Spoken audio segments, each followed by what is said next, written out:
The challenge with CBDC is it gives the central bankers complete control and the ability to program your money.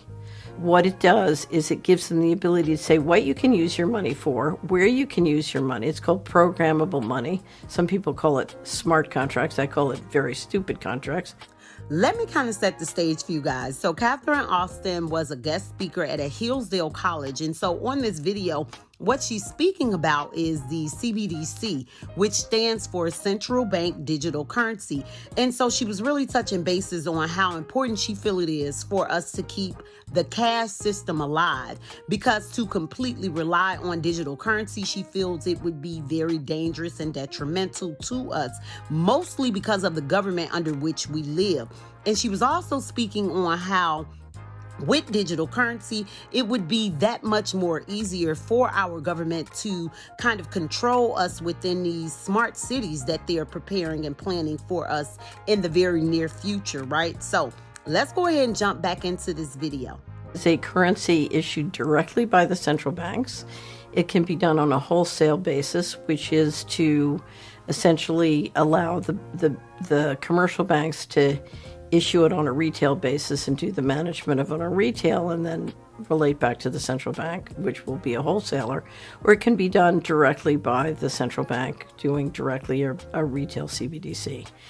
The challenge with CBDC is it gives the central bankers complete control and the ability to program your money. What it does is it gives them the ability to say what you can use your money for, where you can use your money. It's called programmable money. Some people call it smart contracts. I call it very stupid contracts. But it gives you the ability to issue programmable money and do complete surveillance and control of where and how people use their money. Now, I say that CBDCs are quite dangerous, and they are. However, it's very important to understand that this kind of complete control comes about not through CBDCs, but having an all-digital monetary system. So what we want to stop is an all-digital monetary system, because it is possible to do the equivalent of CBDCs on a private basis.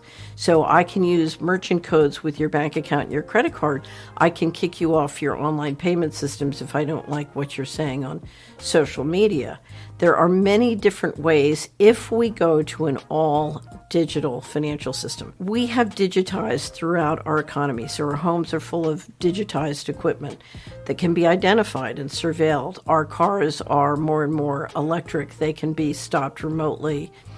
The thing to understand is if we go to an all-digital transaction system, financial transaction system, with a digital ID, so I can tell you're you and I'm me with great precision, then suddenly all those different digitized items and equipments and systems snap into one complete control grid.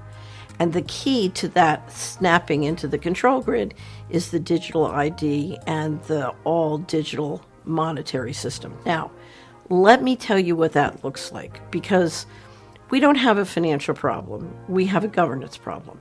If you do it in a system where a secret governance system that is non-transparent and outside of your control, if that gives them the power to basically turn on and shut off your transactions, we're in a coup d'etat world. By creating an all-digital transaction system with a digitized economy and a digital ID, suddenly the central bankers now control fiscal policy. They can determine where you go, when you go. So let's go back to the pandemic.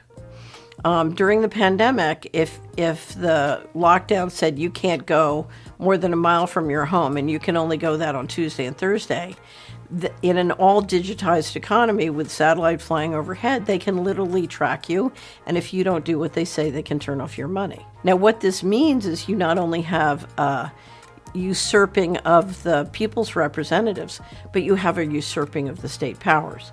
So under the Constitution, the powers not delegated to the federal government are the reserved to the states. But now the central bankers asserting line of fiscal policy, making the rules and enforcing them centrally, can literally control healthcare or other powers reserved to the states, and by the ability to literally control your financial transactions. The way to make that transition is just say total control.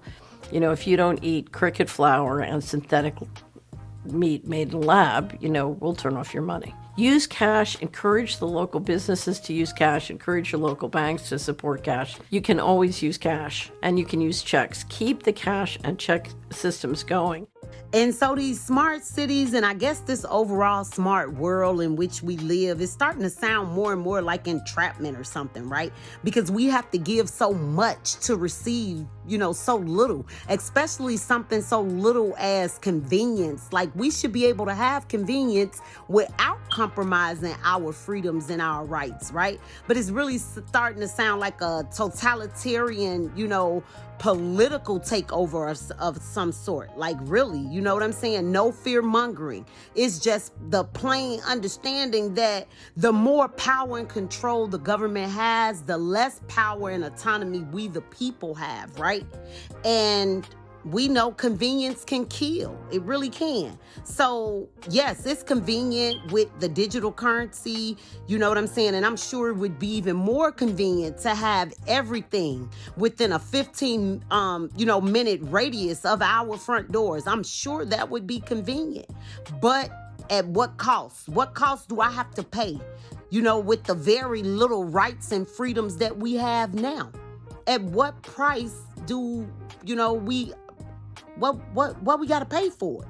So I don't know. As for me, I can and I will enhance these little convenience, okay? Given the fact, again, that we can't have them both. I prefer my freedoms and rights. So you guys just let me know how you feel about this video in the comment section.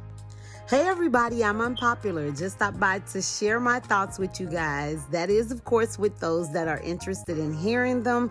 If so happen you are one of those people, I'd like to ask you to go ahead and hit that like button. Do consider subscribing to the channel, and I'll be right back with more of my unpopular thoughts in 1 minute.